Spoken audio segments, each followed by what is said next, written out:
This Nova National Geographic Special.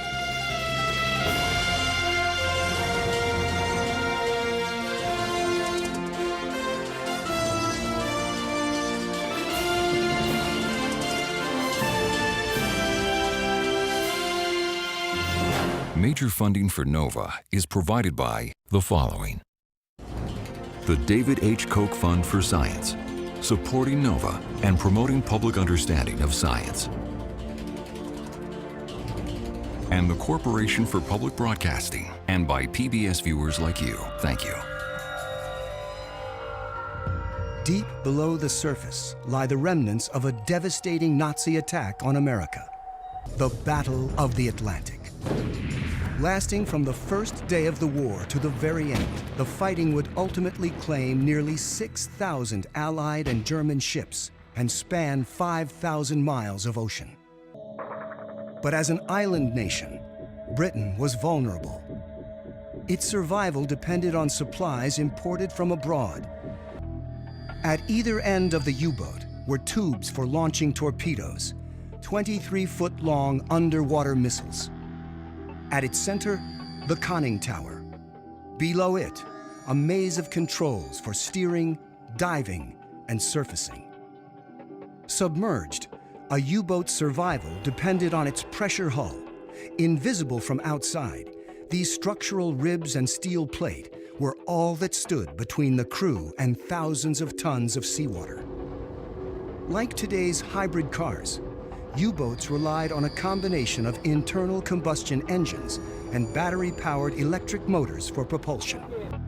With every keystroke, the code rotors that scrambled the message shifted slightly, generating a new code. No word would ever be encoded the same way twice, by striking at the source. Operation Drumbeat was born. Physically linked to the ship above, Argus acts as a stabilizer and light source for Hercules. Aircraft based in North America, aircraft based in Iceland or Greenland or in the United Kingdom, their umbrella of coverage left a gap right in the middle. 2 teams of spies were landed, one on Long Island, New York, the other near Jacksonville, Florida, in the Gulf of Mexico.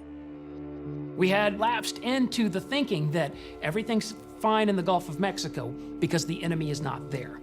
And so Dönitz sends them into the Gulf of Mexico. With the U-166's lens pointed at the sinking Robert E. Lee, the German captain couldn't see the Navy ship coming.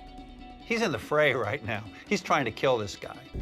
Water pressure triggers the explosion, sending a shockwave ripping through the ocean. The explosion isn't powerful enough to blow up a U-boat. But the Navy concluded that U-166 had been sunk in an entirely different attack that took place 2 days later and 140 miles from where Commander Claudius gave chase.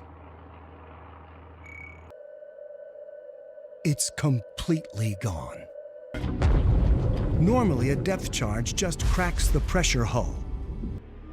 When the 2 pieces of U-166 are slid back together, they see that the break occurred right at the forward torpedo room.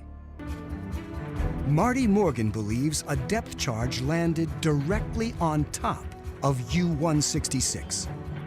As the sub dove to escape, she carried the bomb down to its explosion depth, setting off a chain reaction that detonated her own torpedoes.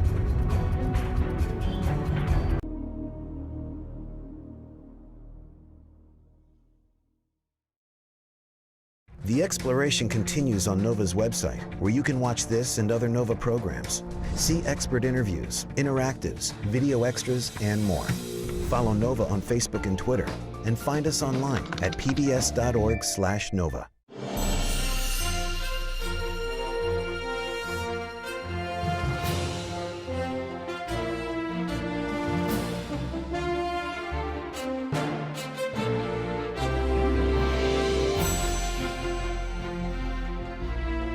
This NOVA program is available on DVD. To order, visit shoppbs.org or call 1-800-PLAY-PBS. NOVA is also available for download on iTunes.